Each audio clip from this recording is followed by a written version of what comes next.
Hey everyone, Fitzacuffs here. So in my last video, I walked through my entire Nintendo Switch collection, and it got me thinking, of all these games, which ones have I spent the most hours playing? So I decided to go into my Switch console and look at the data, and I gotta say, I was pretty surprised by what I found.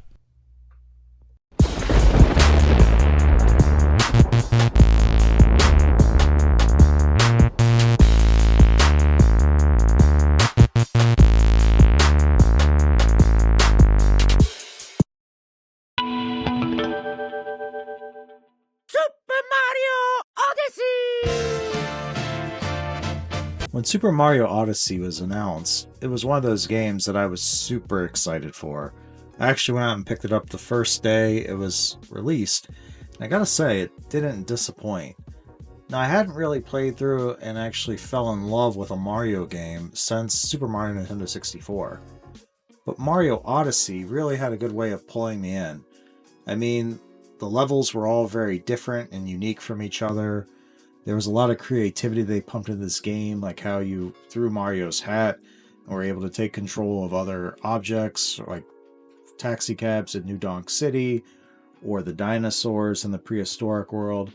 I just really loved how they were able to take all of these different ideas, bring them together, and make a cohesive and fun game, while still pushing the envelope of a Mario game of trying things that were new, but also sticking to some of their roots with a lot of the things that we all know and love, like the bombs and the toads and all these other things. So overall, very awesome game, very great platformer. I'd honestly say it's a 10 out of 10 game.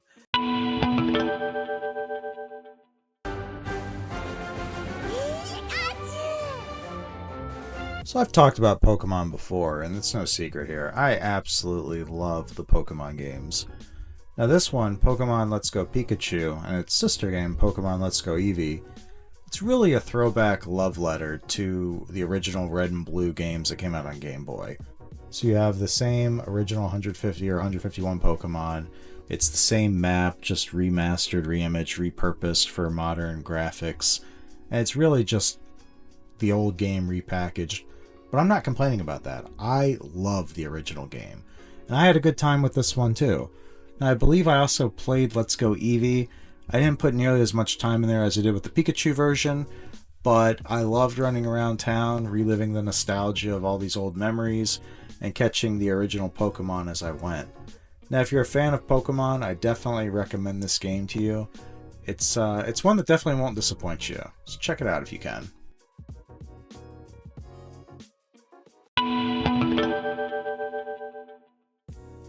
Super Smash Bros. Ultimate is another one of those games that I rushed up to pick up on the day one release. Now, I mentioned previously, I spent a lot of time playing the previous versions of Smash, especially Super Smash Bros. Brawl on the GameCube. This is probably the one that I spent the second most amount of time with after the GameCube version, and I had a really good time playing this. I played a lot of the special missions, I did a lot of the little map things, you had to unlock different amiibos and little side quests and what have you, and overall I just put in a lot of time with this game. I think where they started to lose me though was when they started just introducing all these different characters from all the properties. At one point it was up to like 64, I think it's more than that now, but it just became too much in my opinion. Like, it was too much to deal with all the different character play styles and trying to figure out who does what, and it became overwhelming for me. But I enjoyed the time I put in with this, and I'd probably play more with it if I got back into it.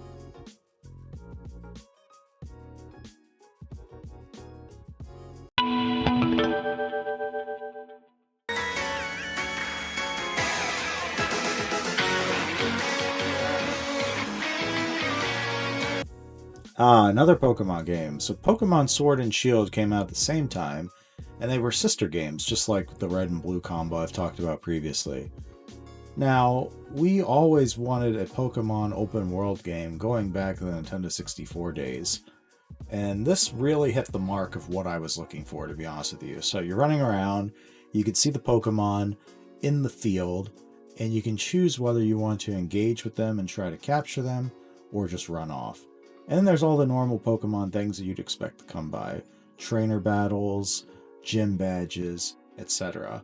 And they did a good job here of mixing in some of the old original Pokemon with some of the newer ones, and then a brand new class just for this game. I really enjoyed this one and recommend you playing it if you haven't yet.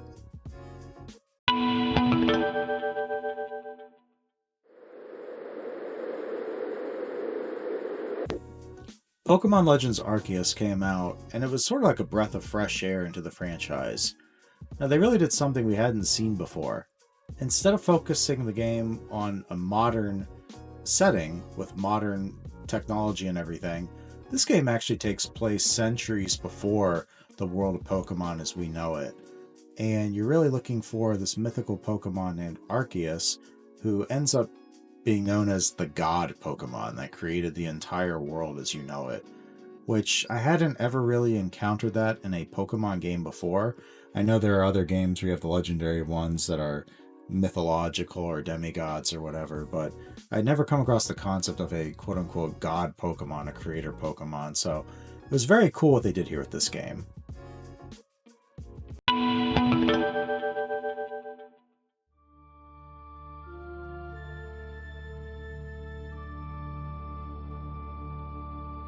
So I've mentioned previously, I've never played a Fire Emblem game before this one.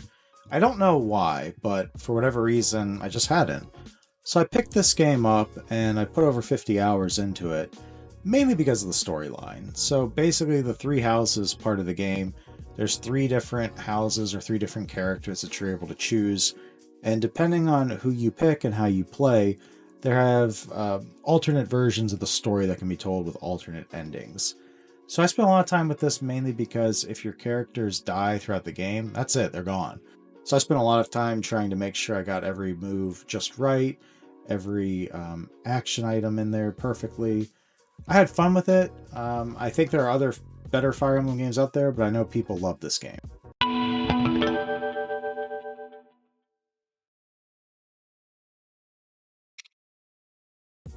So here's a game you never heard of, Legend of Zelda Breath of the Wild.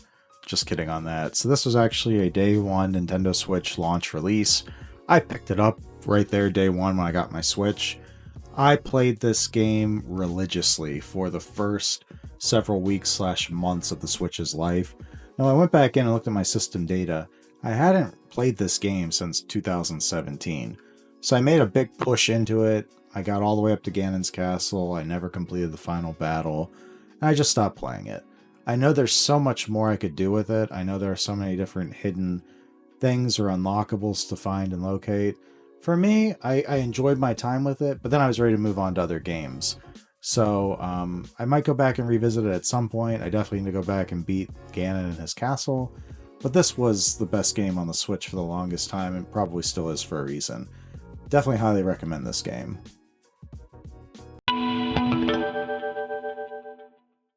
Xenoblade Chronicles 2 is a Japanese-style RPG that came out a few years ago. And I remember with this one, it had a very slow build-up. I remember putting in 10 or 12 hours, and the gameplay was just so slow, nothing had really happened yet. And it isn't until after that 10 or 12 hour mark where things start picking up. I know a lot of people say that's too long to invest in a game without a payout. As I mentioned, it did pick up. I honestly can't remember the story or what all the nuances were.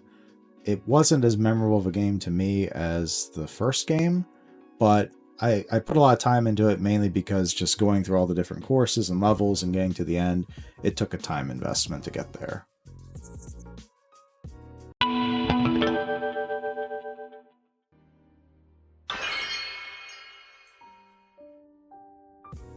And speaking of time investment, you see I put 100 hours into this game.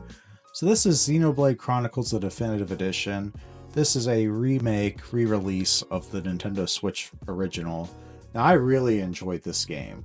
So the story was memorable. You see right here, there's 2 titans fighting, and then they actually end up slaying each other, and you're living on the titans throughout the gameplay. And that's kind of how it begins. Like, you've got to figure out how to traverse these 2 titans, and there's all this other backstory that they just really wove together well. I really enjoyed this, and the characters are memorable. The dialogue is kind of campy at times, but it works for the game.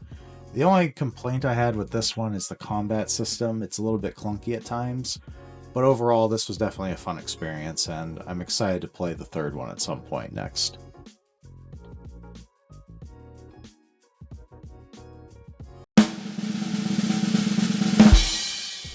So for the longest time, Shin Megami Tensai 5 was a Nintendo Switch exclusive, just like all the other games that are here in my top 10 most played list. Now this has since been repackaged, revamped, and it's been released on other systems as well, but at the time this was the only way to play it. And I put in well over 100 hours playing this and going through all of the different stories and side quests and side missions. Now, admittedly, I think this game was a little bit slow to start. It didn't really pull me in like other Shin Megami Tensai games, especially number 4, which I'm a huge fan of.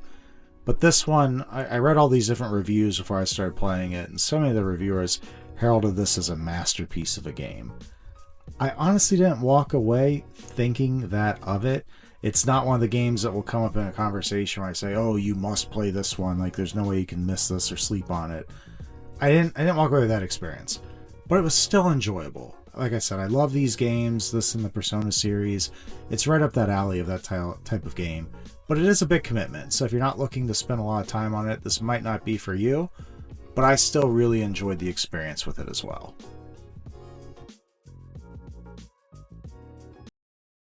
Okay, so there you have the top 10 most played Nintendo Switch games on my list. I'm curious to know your thoughts. Was there anything on there that surprised you, or was there anything that you were expecting to see but didn't? As always, thanks so much for watching. Thanks for subscribing. Catch you next time.